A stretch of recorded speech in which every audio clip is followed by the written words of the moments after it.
Le BSV, ou Bulletin de santé du végétal, est un document publié chaque semaine en région Auvergne-Rhône-Alpes. Les BSV informent ainsi chaque semaine les agriculteurs et les conseillers sur l'état sanitaire et le risque phytosanitaire des cultures. Mais comment est-il rédigé ?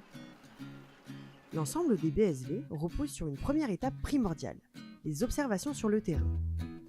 Elles sont réalisées par des structures partenaires qui sont nombreuses et diversifiées.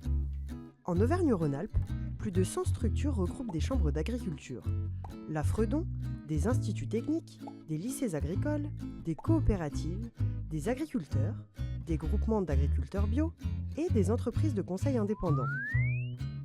Ensemble, ces partenaires observent près de 950 parcelles tout au long de l'année.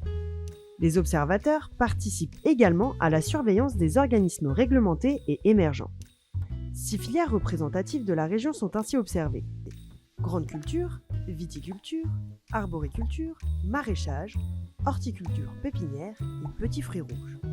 En tout, ce sont plus de 30 espèces qui sont suivies. En Auvergne-Rhône-Alpes, un BSV est publié par filière pour la région. Pour la viticulture et les grandes cultures, 2 éditions sont publiées. Une pour l'Auvergne et une pour Rhône-Alpes, pour une meilleure représentativité du contexte pédoclimatique. Les observations réalisées sur le terrain du lundi au mardi sont ensuite remontées grâce à un logiciel de saisie. La deuxième étape consiste en la compilation de ces données par l'animateur filière afin de rédiger le BSV de la filière et de la région concernée chaque semaine. Tous les BSV ont la même structure. Après une description rapide de la culture concernée et de son stade de développement moyen, une sous-partie est rédigée pour chaque bioagresseur observé dans la semaine sur les parcelles du réseau BSV. Une description de celui-ci est faite, puis les observations de terrain sont reportées.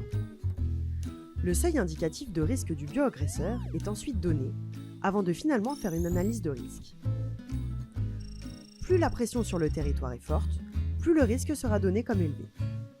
L'analyse de risque est ainsi basée sur le stade des cultures, la météo, les observations de la pression sanitaire des parcelles du réseau d'épidémiosurveillance et peut, dans certains cas, être complétée par une modélisation prédictive du développement des maladies. Chaque animateur filière envoie ensuite son BSV à l'animatrice interfilière et au comité de relecture.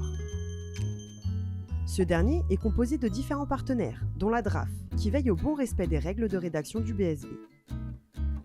La relecture est une étape importante puisqu'elle permet de porter un regard extérieur et objectif à la fois sur la cohérence des observations, la définition des seuils indicatifs de risque qui doivent être référencés, mais aussi sur l'analyse de risque validée collectivement par le comité de relecture.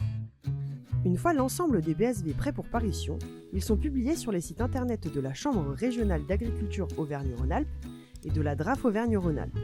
Les abonnés reçoivent alors directement et gratuitement le BSV dans leur boîte mail chaque semaine.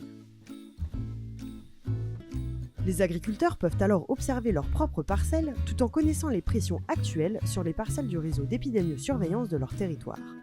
Ils ont ainsi tous les outils pour évaluer leur propre niveau de risque et prendre les décisions les plus adaptées. Aucune préconisation en matière phytosanitaire ne doit être faite. Les agriculteurs ont toutes les informations pour prendre une décision stratégique de manière autonome pour réduire l'utilisation des produits phytosanitaires, ce qui s'inscrit dans la stratégie Éco-Phyto 2030.